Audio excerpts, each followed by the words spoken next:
perkenalkan kami dari kelompok 3 mata kuliah Knowledge Management. Di sini kami ingin memberikan sedikit penjelasan mengenai apa itu teori sosial kognitif dalam knowledge sharing behavior dan juga contoh implementasi dalam kehidupan kita sehari-hari.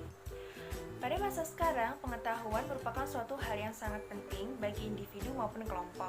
Maka dari itu, manajemen pengetahuan atau knowledge management dibutuhkan agar pengetahuan dapat dimanfaatkan secara maksimal bagi individu maupun kelompok. Nah, di dalam knowledge management sendiri ada knowledge sharing behavior. Kalian belum tahu kan apa itu knowledge sharing behavior?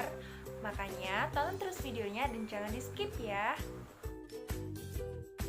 Knowledge management merupakan suatu proses pengoptimalan pengetahuan dan informasi yang bermanfaat untuk menciptakan suatu nilai dan meningkatkan daya saing dari individu ataupun kelompok dengan cara mengidentifikasi, mengatur, dan mengemas suatu informasi dan pengetahuan yang bermanfaat dan dapat digunakan oleh banyak orang.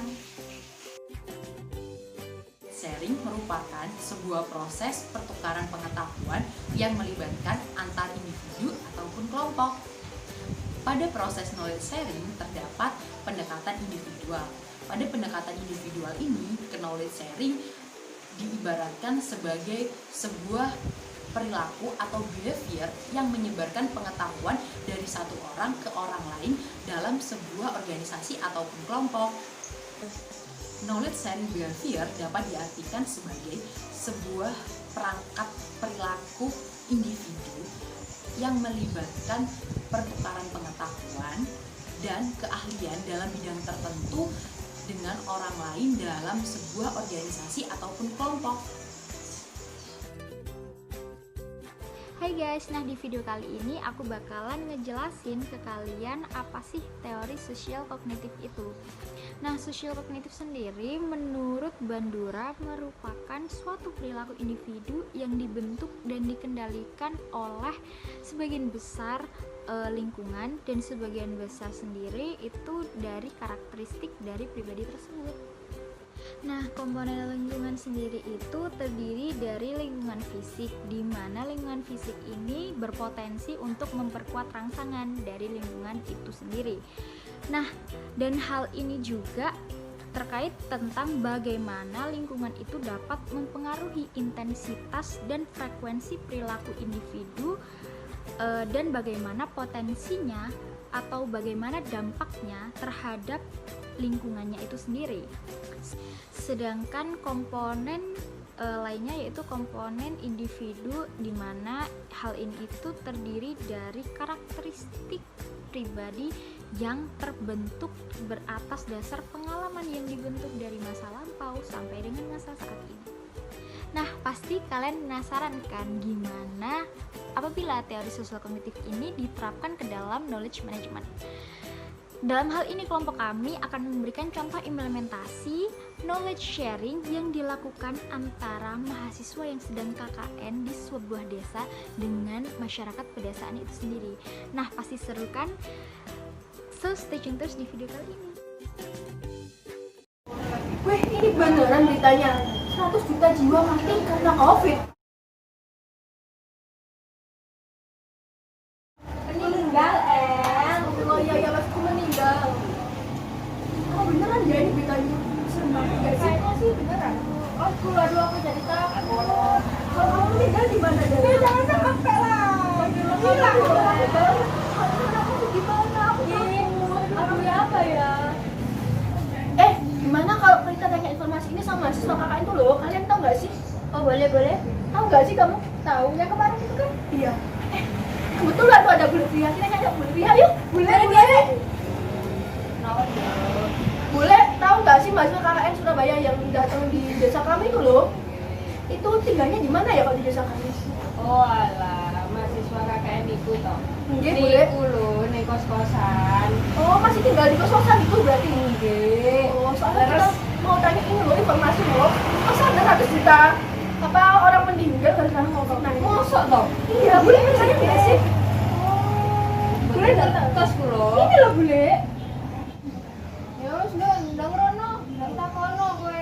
Nggih, bule soal kula nggih penasaran mosok niki wonten 100 juta wong mati lho. Kulo penasaran. Dia kulo badhe tikung di bulet nggih. Nggih. Ada lewat ketemu. Kosannya mbak-mbaknya di mana ya? Itu bukan sih?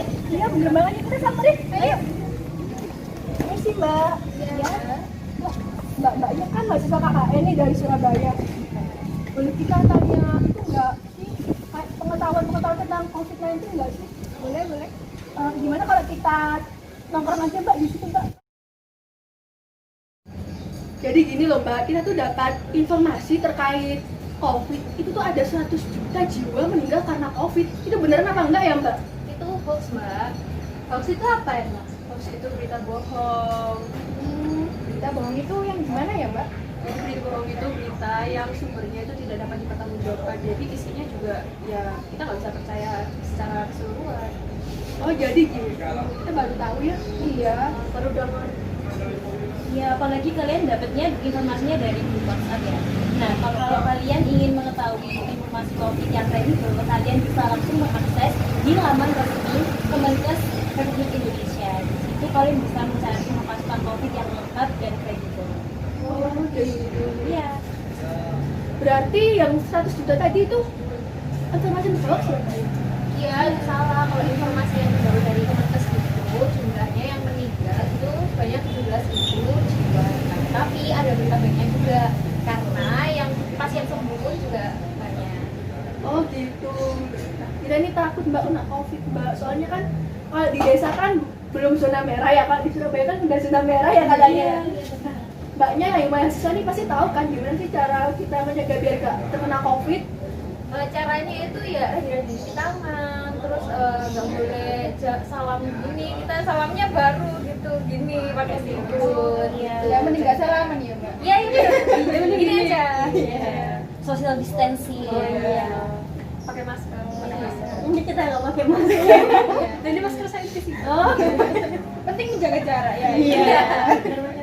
Terus kita itulah mbak harus di rumah terus, dan kalau di desa tuh masih belum kayak gitu loh, maksudnya belum ada yang pakai masker, udah berkeliaran gitu. Kayak di desa tuh kayak acu tak acu gitu loh. Boleh keluar rumah tapi sepenuhnya. Kalau memang perlu keluar rumah tapi tetap mengikuti protokol kesehatan dari pemerintah. Iya sih. Apalagi iya mbak, soalnya di desa itu kayak kurang penyuluhan gitu loh, jadi masyarakat tuh kayak acu tak acu gitu sama adanya COVID ini. Nah, makanya jadi kita di sini sebagai mahasiswa akan mengadakan program-program lewat di KKN di desa ini. Oh Sebentar ya mbak, ada urusan mendadak. oh iya mbak. Mari mbak. Iya. Ini Mbak, untuk adik, cemilan, ngobrol, channel. Atau makan doang ya boleh ya. Monggo mbak, diundang mbak. Apa Mbak? Iya, mbaknya nggak tahu ya. Jadi itu rangin mbak. Kue rangin. Iya kue rangin. Itu cara bikinnya gimana ya Mbak? Kayak jelasin dulu ya mbak. Jadi kue rangin itu kayak makanan khas buat suguhan di desa ini. Jadi itu bahan utamanya itu dari tepung sama dari kelapa gitu.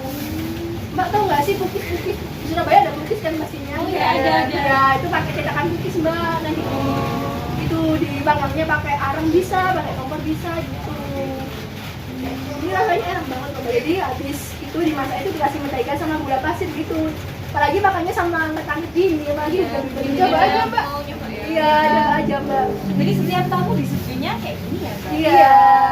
Manis ya? Iya, manis. Iya, Kayak saya manis. Iya, manis banget. Ya, mbak. Tahu nggak sih ini kelapanya kayak kelapa itu, kelapa muda. Jadi enak gitu rasanya. Iya, rasa kelapanya juga enak. Gurih banget ya. Apalagi aromanya tuh harum. Sering banget sih kalau ada acara gitu disuguhinya mesti rame di sini.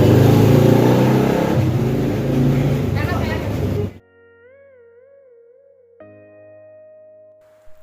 Nah, itu tadi teman-teman sedikit penjelasan mengenai apa itu knowledge sharing behavior dan teori sosial kognitif dalam knowledge management. Dari sini kita dapat mengetahui betapa pentingnya knowledge sharing dalam suatu organisasi, dan kita juga dapat mengetahui bagaimana model kognitif dari suatu individu dapat mempengaruhi knowledge sharing tersebut.